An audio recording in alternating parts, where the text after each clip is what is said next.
Welcome back to the Hotep Money Channel, where we cover the latest in artificial intelligence and finance news. I am your host, Hotep Jesus. Without further ado, let's get right into today's update. Now, I got to tell you, there's lots of drama happening in today's update, so hold on. We got 5 great stories for you. First things first, Federal Reserve Chair Jerome Powell has publicly accused the Department of Justice of threatening the central bank with criminal charges. On Friday, the DOJ served a grand jury subpoena warning of a potential indictment tied to Powell's June testimony before the Senate Banking Committee about the Fed's multi-billion-dollar headquarters renovation project. In a rare video statement released Sunday evening, Powell called the probe unprecedented and dismissed the renovation concerns as mere pretext. He directly linked the threats to the Trump administration's frustration with the Fed's independent monetary policy decisions. Quote unquote, Powell says the threat of criminal charges is a consequence of the Federal Reserve setting interest rates based on best assessment of what will serve the public rather than following the preferences of the president. You guys know I've said in the past that the president definitely needs to have some say-so in rates, especially when we're in the middle of a trade war with a foreign entity. The escalation comes amid President Trump's repeated demands for sharper and faster interest rate cuts since returning to office, which the Fed has resisted in favor of a more cautious approach focused on inflation and employment data. Powell emphasized his respect for the rule of law, stating no one is above it, but insisted that action must be viewed in the context of ongoing political pressure and intimidation aimed at undermining the Fed's independence. The move has sparked immediate market reactions with concerns about eroded central bank autonomy. While critics from both parties have questioned the DOJ's motives, Powell's term as chair ends in May, but he remains the Board of Governors until 2028. Markets did react a little bit today, but then they just were like, nobody cares about this. And investors just started buying. More drama. Paramount has filed a lawsuit against Warner Brothers. CEO David Ellison, he was like, look, we're filing a lawsuit against Warner Brothers. We demand greater financial disclosure regarding the $82.7 billion Netflix acquisition. He's requesting that Warner Brothers provide essential information that it allegedly has failed to share. Ellison wrote, Warner Brothers Discovery has provided increasingly novel reasons for avoiding a transaction with Paramount. But what it has never said, because it cannot, is that the Netflix transaction is financially superior to our actual offer. So he's basically saying, look, y'all got some funny business going on with Netflix, and I'm taking you to court over it because why are you not accepting my deal? So more on that front. I'm in Netflix calls currently. They're looking good. They expire this week. You guys want coverage, technical analysis. You guys just want to come and ask me, look at the stock, watch the live stream. Kick.com/HotepJesusLive. We get to the money update somewhere around 3:30. Kick.com/HotepJesusLive. Come watch it. Also, right now, go ahead and hit the like and subscribe button so you never miss another one of these profitable updates. And also turn on notifications. Google had a hell of a day, hell of a week. Apple is now looking to power Siri with Google Gemini. There's a statement here. It says, after careful evaluation, we determined that Google's technology provides the most capable foundation for Apple foundation models.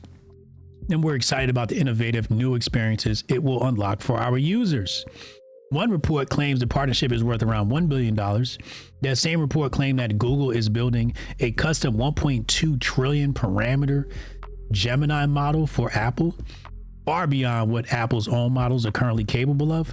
Some features of the AI-powered Siri would still use Apple's models, but some features such as summarizer and planner functions would go to Google. So a little bit of a partnership between Google and Apple there. Apple looks like they're still trying to figure out their AI stuff. Their AI tech, so right now they're borrowing from Google Gemini, but they are not the only ones partnered with Google Gemini. Kroger, some of you guys shop at Kroger. Kroger is going to use Gemini Enterprise for customer experience. Basically, they're unleashing a new personal shopping assistant. It's supposed to make grocery shopping planning easier. There's a quote here. It says, a customer planning a week of dinners, seeking recipe inspiration, or jumping into a new food regimen would be able to ask our integrated assistant to create a shopping list based on their immediate needs, their budget, and family's unique preferences. So Kroger's now using AI. A lot of people are moving towards AI. Everybody's moving towards AI. Home Depot is deep in AI. Home Depot is partnered with Google Cloud. This is an expansion of their strategic partnership. They got AI tools to provide real-time expert assistance to homeowners and professional customers like pros, like contractors, renovators, and remodelers. So Home Depot is also going to be using Google's AI to help power buying decisions. It's going to be, I mean, I can't think of any part of our life that will not use AI, including SEX. Anyway, Morgan Stanley, we got to add this. We got to take a look at this chat. Datadog. Morgan Stanley has increased price targets for Datadog and Appian. $180 for Datadog, $45 target for Appian.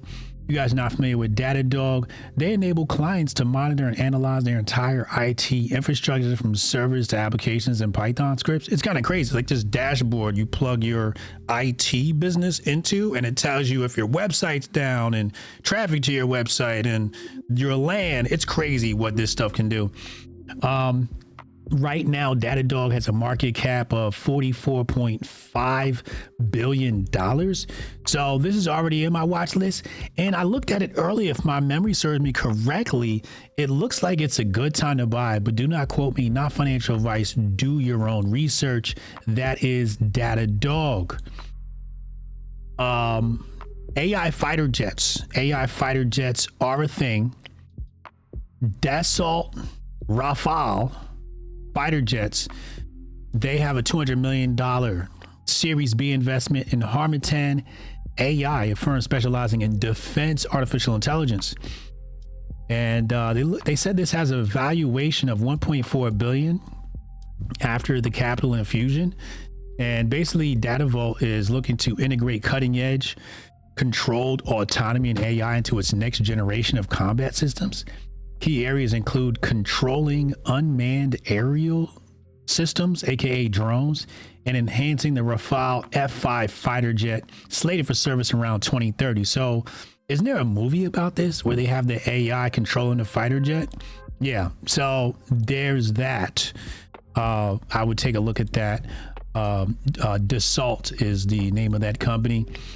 But a lot of things could go wrong when it comes to autonomous vehicles. And just to show you an example, a gentleman had to bail from a Waymo because the Waymo actually ended up on a rail system.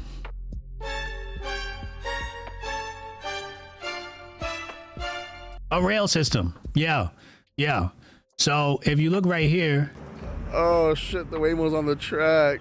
What an idiot. It's the dude had to bail. He had to hop out of the Waymo because it's on the light rail. Look at my brother right here. You see that right there? He had to get out the vehicle. So what could go wrong? What could possibly go wrong with autonomous vehicles? We fast forward a little bit in the tape here. You see the Waymo. Yeah, the train is going past the Waymo on the other side. This is...